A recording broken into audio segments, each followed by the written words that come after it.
All right, take a look at this room. It's an advertisement for a room. We have heated towel racks.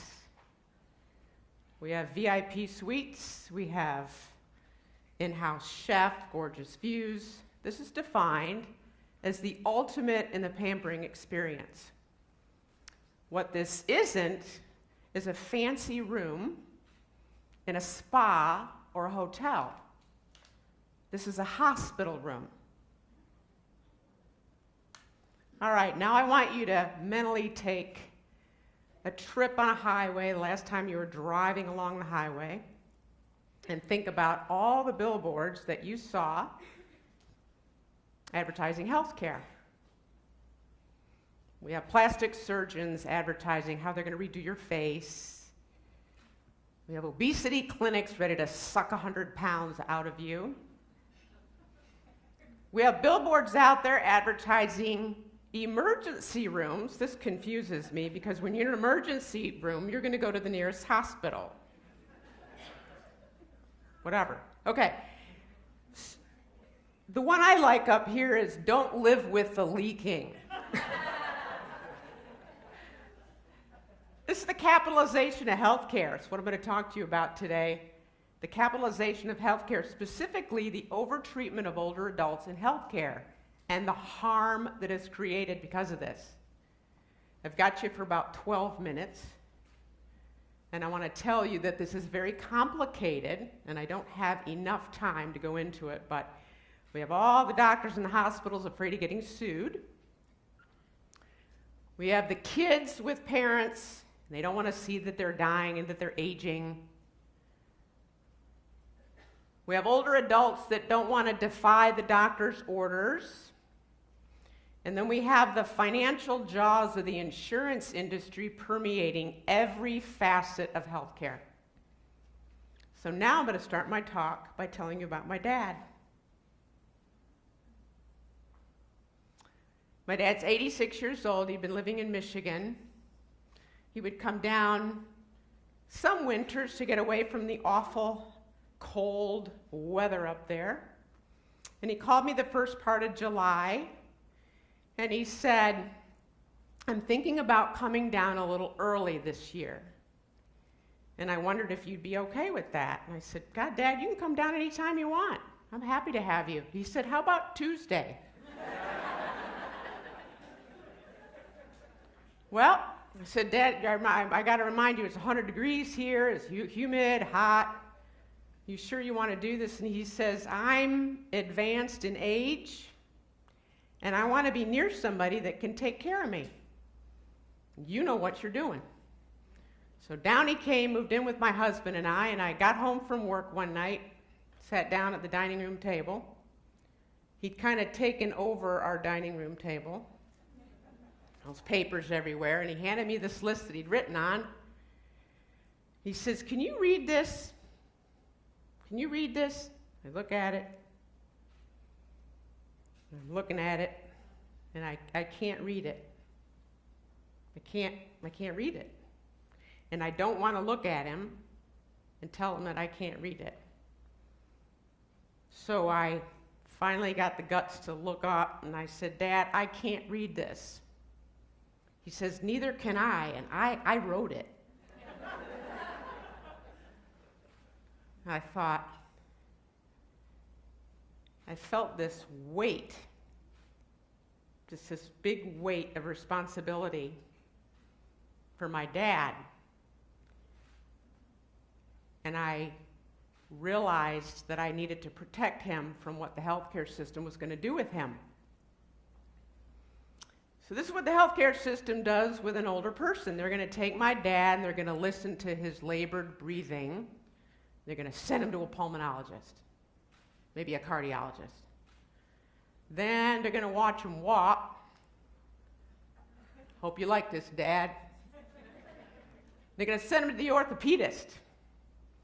They're going to see the trembling hand, confused writing, and get him to the neurologist. They call this the medicalization of aging. They take each symptom of aging and treat it like a disease, like a separate and distinct disease. It's kind of like taking a tire in a big fancy hubcap and sticking it on a 57 Chevy and saying, wow, you're really going to go now. It's nuts. This is nuts. Tell them a little hot about this. This is how people in healthcare make money.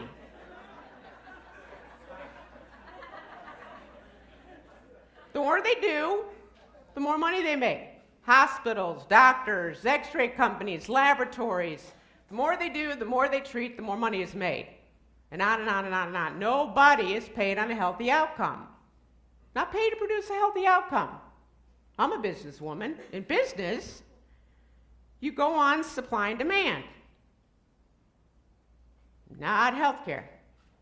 There's an area in Texas, and this spot in Texas has more catheterization labs than anywhere else in the country.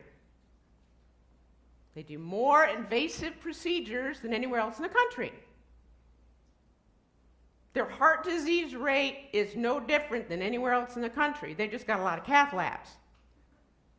So they use them more, they do more, they charge more. But for an older person, this causes harm. Harm. 50% of the angioplasties done in an older person result in dementia. 50%. 2/3 of the carotid endarterectomies are done on older adults with no symptoms, causing an unknown number of strokes. 1/3 of older adults that go to the hospital for surgery, treatment, tests, leave the hospital having lost the ability to walk. This causes harm. So some geriatricians are saying, you know, when someone's older, we seem to do more, but what we really should be doing is less. We should be doing less. When you're talking about working with an older adult, less. Slow it down. Stop rushing. You go to the hospital and everybody's in a hurry. We got to hurry, have emergency surgery. With an older person, you got to slow it down. I was back in Michigan in November. I saw my dad. He was not having a good time. He was hurting. His walking was labored. He had a hard time staying awake during the Thanksgiving meal. I was a little worried about him. I went back up in March, and he perked up. Wow. I mean, it wasn't dramatic, but it was significant. I said, Dad, you seem to be a little more perky. What happened? What changed? He says, I stopped going to all the doctors. I just stopped. No more doctors. No more tests. I stopped all of it. And I've decided, he says, I am only listening to Mother. And I thought, well, maybe he's lost his mind. So I got the guts up to say, Mother who? He says, Mother Nature. I'm only listening to Mother Nature. Looked good on him. So what do you do? What do? You get yourself a good quarterback. Who doesn't like Broadway Joe? You get yourself a good quarterback. That's what you do. You get somebody that can look around, look at that playing field, and strategically make your decisions with you. You pick somebody that is not attached to any of the entities that stand to financially gain from you having this treatment. You get somebody that has the strength and the perseverance to slow things down and say, can we have a few minutes to think about this?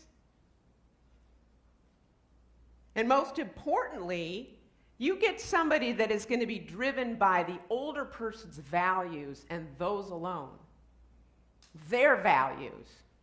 I work with this couple, Al and Dolores. They'd been married 47 years. They were in their early 90s, wildly in love. Oh, they were adorable. They loved to hold hands. That's really all they did. Sat there, held hands. One day, Al collapsed, living room floor. They shipped him off to the hospital. They found cancer from top to bottom, riddled with it. So I went in to see him, and on my way through, they were talking about getting ready for the surgery they were going to do on him. I said, surgery? On what? He said, we're going to shrink the tumor. We're going to shrink the tumor he's got in him for pain relief. He doesn't weigh that much. What are the chances that you survive the surgery? They said 50%. 50%. That's nuts. Anyway, I didn't say that, but I said, does Al know that? So I walked down to Al. I said, Al, the surgery you're having tomorrow? Yes. To shrink the tumor? Yes. Do you know that there's a 50% chance you're going to die as a result of this? No. No. Does that mean I won't see Dolores? I said, that's what that means. He declined the surgery, went back to see Dolores, and he died 2 weeks later holding her hand, driven by his values. Second thing you can do is there's a Choosing Wisely campaign. The Choosing Wisely, it's founded by the American Board of Internal Medicine Foundation, and it guides decision making. You say, what's the evidence behind what you're proposing for me? You know what they call the 80-year-old? Evidence-free. Evidence-free. There's no studies done on people in their 80s. It's like the wild, wild west out there. No studies done on them. Yeah, let's try this, let's try a little of that. So, this Choosing Wisely says we're going to have decisions guided by science, by evidence. What's the risk in doing this procedure? Am I going to lose my brain? Am I going to lose my ability to walk? Am I going to be able to go to the bathroom? Encourages real conversations. You know, at this stage, growth, in my mind, isn't really fixing your leg or fixing your knees, or it's not about that. It's like wisdom, internal growth. I'm still learning from my dad. You know, he's transitioned into this assisted living facility, and we went to eat with the guys down at breakfast and sat down with table mates, and one of his table mates has lost the ability to use his right arm. And he was eating his banana. My dad got up from the breakfast table, walks all the way down to his room, comes all the way back down, sits down at the table, pulls out his Swiss Army knife, helps his table mate cut his banana. I love that. He looks up at me, he says, you know, we're all handicapped here. There's something wrong with all of us. And that taught me acceptance. A very beautiful, practical quality he has. I'm still learning from him.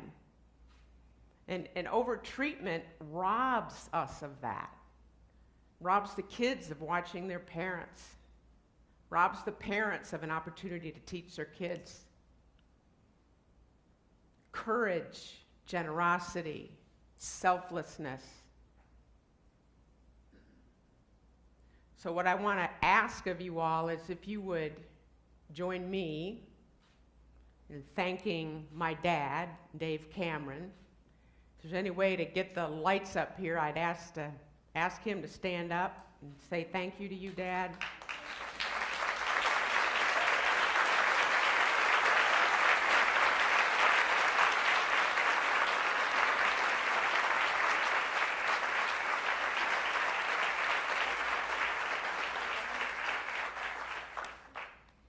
Don't rob yourself of that. Don't rob yourself of that. Thank you very much for your attention. I appreciate it.